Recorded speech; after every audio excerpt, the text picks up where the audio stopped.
25 થી લઈને 100 કરોડ રૂપિયા સુધીની લોન અપાવવાની જો તમને કોઈ લાલચ આપે તો ચેતી જજો। પરપ્રાંતીય વેપારીઓને લાલચ આપતી ગેંગના 4 સભ્યોને ઝડપી પાડવામાં આવ્યા છે। સ્ટેમ્પ ડ્યુટી અને લોન પ્રોસેસિંગના નામે લાખો રૂપિયાની છેતરપિંડી આચરતા હતા।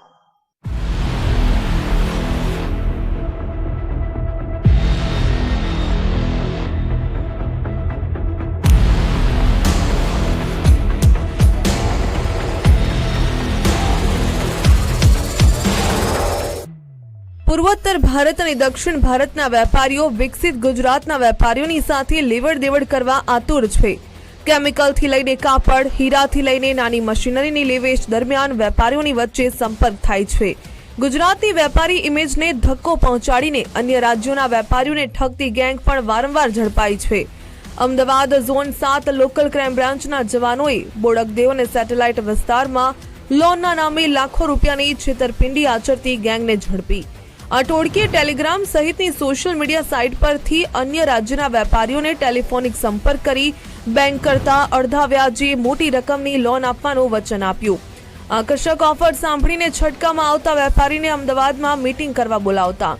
આ સમયે 30 કરોડથી માંડીને 100 કરોડની મોર્ગેજ લોન અગાઉ અપાવી હોવાનો મળતિયાઓ મારફતે જ વિશ્વાસ કેળવતા। જેવો વેપારી છટકામાં ફસાય એટલે લોન પ્રોસેસિંગ અને સ્ટેમ્પ ડ્યુટીના બહાને લાખો રૂપિયા પડાવી લેતા। આ ટોળકીએ આસામના એક વેપારીના 35 લાખ અને દક્ષિણ ભારતના 29,75,000 રૂપિયા પડાવી લીધા। આ રૂપિયા કોઈ બોગસ કંપનીના નામે ખોલાવેલા કરંટ એકાઉન્ટમાં ટ્રાન્સફર કરાવતા। આ રકમ મેળવીને ઓફિસ બંધ કરીને ગાયબ થઈ જતા। આ છેતરપિંડીના પૈસામાંથી શાતીર આરોપીઓ સોનાની ખરીદી કરીને આર્થિક લાભ મેળવતા હોવાનું તપાસમાં ખુલ્યું છે। કે કોઈ પણ વ્યાપારીને કોન્ટેક્ટ કરી સામેથી અને એને ડિસ્કાઉન્ટ ઉપર કે 50% માર્કેટ રેટથી ડિસ્કાઉન્ટ ઉપર લોન અપાવવાને બહાને એને કોન્ટેક્ટ કર્યો હતો।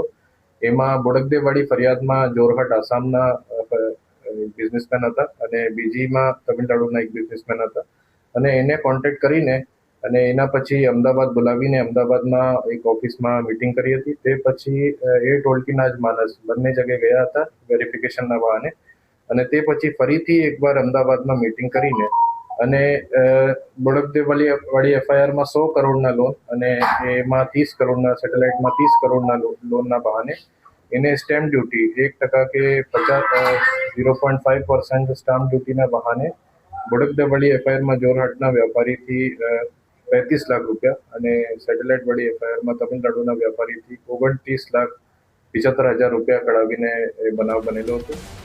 અમદાવાદ ઝોન 7 ક્રાઇમ બ્રાન્ચે ટેકનિકલ એનાલિસિસ અને માનવ બાતમીના આધારે 2 મહિના મહેનત કરી આણંદના 4 વ્યક્તિઓને ઝડપી પાડ્યા।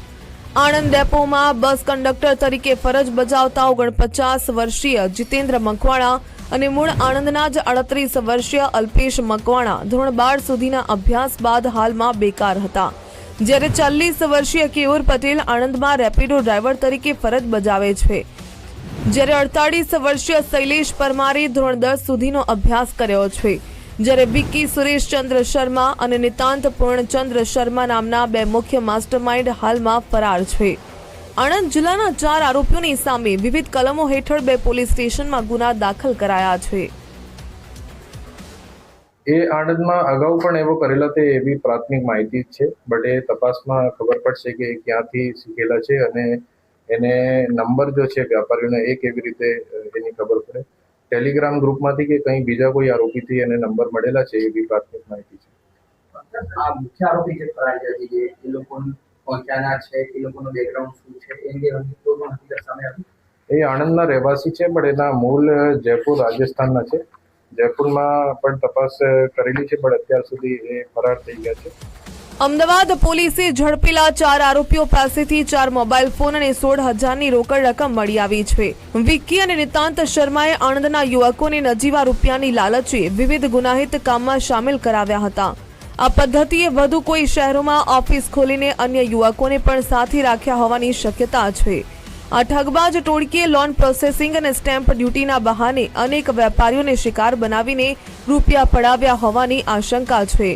મુખ્ય 2 આરોપીઓ ઝડપાયા બાદ કેટલા લોકોને ચૂનો ચોપડ્યો તે અંગે વધુ સ્ફોટક ખુલાસા થઈ શકે છે। અર્પિત દરજી, ગુજરાત ફર્સ્ટ, અમદાવાદ।